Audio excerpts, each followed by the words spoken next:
Pues tenemos que entender bien al ser humano. ¿Qué hace aquí el ser humano? El ser humano al final busca la camaradería, el reconocimiento, pero también el orgullo de pertenencia. Y esta idea es muy importante a nivel social. Y esto es clave para entender la economía moderna. Además, estamos en un nuevo contexto económico, estamos en un cambio de paradigma económico. Vivimos en una cuarta revolución industrial, ¿no? La sociedad que antes se alimentaba de la escasez, ahora gracias a esa tecnología vivimos en la abundancia. Y esto lo modifica todo, esto lo cambia todo. Por tanto, las empresas que lo están haciendo bien, sobre todo suelen ser startups de base tecnológica, la clave está en que están creando tribus urbanas. Gracias a su identidad corporativa, gracias a su visión tan poderosa, está creando comunidades de marca.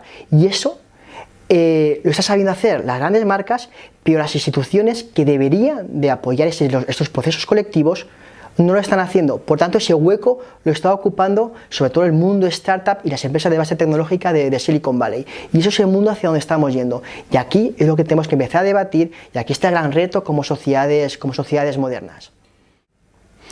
Hay que pensar también, lo que comentábamos antes de la importancia del ser humano, es que la tecnología nos está llevando a extremos inimaginables y está haciendo cosas extraordinarias que al ser humano haces, ostras, esto es espectacular y bestial. Por eso a veces simplificamos mucho la realidad y vemos que puede hacer cualquier cosa. Realmente la tecnología nos puede llevar a esos nuevos estadios del ser humano y puede acabar con todo. Es verdad que estas nuevas creencias, quizá pensamos que la tecnología puede solucionar todo, pero por eso es tan importante entender muy bien al ser humano en estas nuevas formas de entender la tecnología. Y aunque sea una especie de religión, no creo yo que sea extremadamente mala, siempre y cuando esto nos permita avanzar, nos permita un paso hacia adelante. Yo creo que eso la tecnología nos puede hacer llevar a ese nuevo estadio, pero por supuesto habrá que exigir esos nuevos procesos tecnológicos a esa gente que está detrás, en el que sean conscientes del mundo que están creando.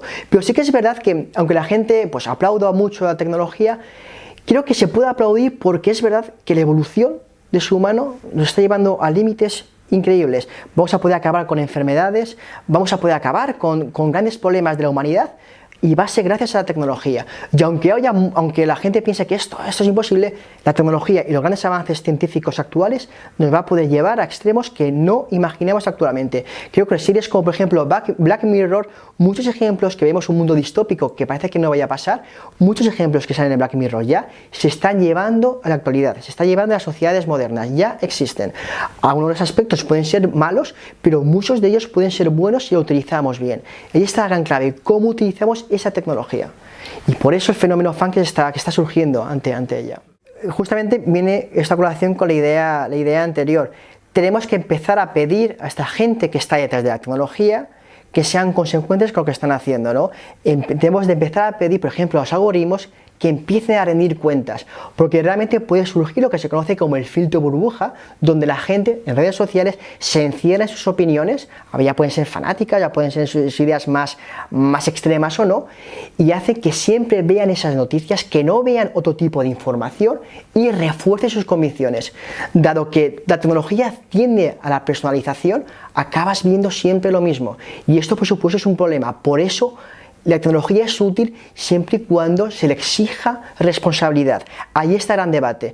Tenemos que exigir a la tecnología que sea responsable con el mundo que está construyendo. Es bueno tener acceso a la información, es buenísimo tener acceso a millones de fuentes, pero tenemos que ser consecuentes con qué tipo de fuentes es, qué tipo de información es, y esto como yo poco a poco lo voy entendiendo. También aparece ahora el concepto de las fake news. Esto es un problema, cómo se nos están mintiendo y no nos damos cuenta. Por eso hay que dividir entre información y conocimiento. Tenemos que ir educando a la sociedad en el que ahora que tenemos acceso a millones de datos, también entendamos el conocimiento que esto conlleva. Y eso es algo muy importante que poco a poco tenemos que ir educando a las sociedades venideras. Exacto, si tú analizas a nivel de marketing las grandes marcas cómo se comportan como auténticas entidades sociales, en el sentido de que la identidad corporativa de una marca, ¿vale?, es algo completamente, si lo trabajas bien, es algo completamente emocional, porque las grandes marcas como puede ser Apple tienen un gran porqué, una gran visión que guían al resto de personas, o sea, que guían realmente a sus comunidades de marca. Y esto lo explica la neurociencia. Si tú ves un cerebro, las partes que se activan de un cerebro de un consumidor de Apple, se activan partes, como puede ser el sistema límbico, que atienden a las emociones. O sea, no a las razones. Es más, los estudios demuestran que la toma de decisión de una persona es completamente irracional. Y esto las grandes marcas que tienen un porqué y una visión muy fuerte lo saben transmitir y lo saben hacerlo muy bien. Además, incorporan elementos como de las religiones. O sea, las grandes marcas se comportan como religiones paganas del siglo XXI. Ese gran porqué, esa gran visión, también rivalizan entre ellas, haciendo que hay un extremo en el que o tú estás en un lado o estás en otro, pero también su storytelling es muy potente. Sobre la historia que cuentan, te sientes involucrado, te sientes emocionalmente respaldado por lo que dice, por ejemplo, Apple o esas grandes marcas o Harley Davidson. Por lo tanto, las marcas muy buenas y más potentes actualmente son las que acaban creando estilos de vida. O sea, pasan de ser marcas de consumo a ser auténticas marcas culturales. Y eso es clave y eso es fundamental. Por eso existe un fanatismo alrededor de las marcas. Lo que saca una marca, hay hasta colas de madrugada por comprarla y por ser el primero. Porque te sientes fan, te sientes que eres parte de algo más grande que uno mismo, y eso lo saben transmitir diferentes marcas. Siempre se pone el ejemplo de Apple, lo sabe trabajarlo bastante bien. Hay un caso muy curioso, cuando Steve Jobs, por ejemplo, presentaba uno de sus productos en los años 90, un producto antiguo que era el Newton, cogió y lo lanzó a la papelera porque dijo que esa tecnología ya no valía. El público que había presente cogió e hizo lo mismo. Era un auténtico hombre líder, como un mesías que viene a demostrarnos el futuro. Y eso las grandes marcas lo han sabido trabajar muy bien. Vamos a un sistema muy debilitado a nivel institucional. Las marcas copan ese lugar. Entonces, poco a poco se crea esas nuevas formas de entender las relaciones entre marcas. Pasamos de consumidores a prosumidores a ser fanáticos. Gente que se tatúa el logotipo de una marca en su cuerpo.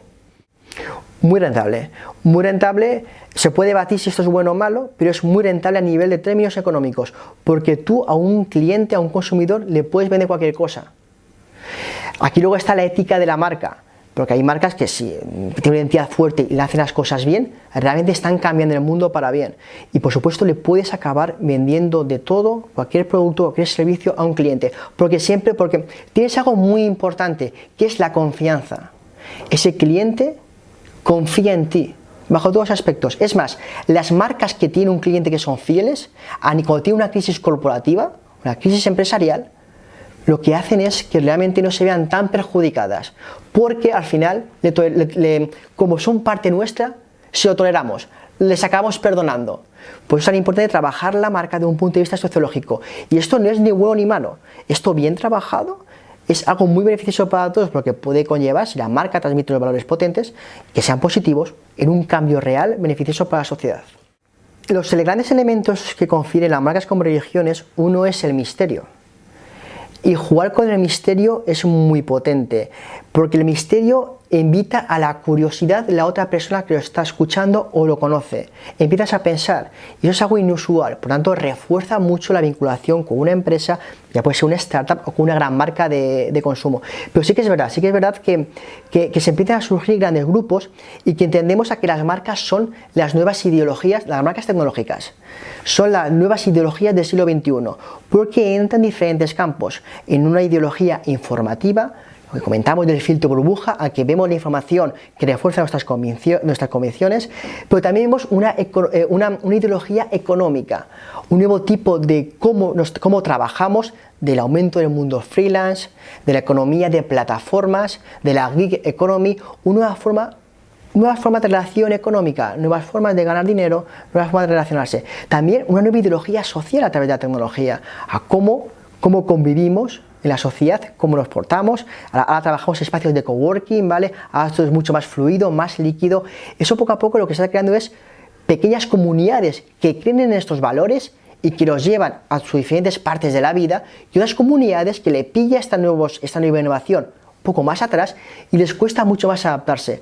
Cuando hay algo tan diferente y tan fuerte, hace que el sentimiento de pertenencia, que es clave ese orgullo de pertenencia en el ser humano, refuerce tus valores y hagas pues casi debate, que generes proclamas en torno a esas nuevas formas de entender la sociedad. Y esto es lo que poco a poco estamos viendo en el siglo XXI y está pasando mucho con el fenómeno startup. Es un nuevo estilo de vida, es una nueva forma de comportarse en la sociedad.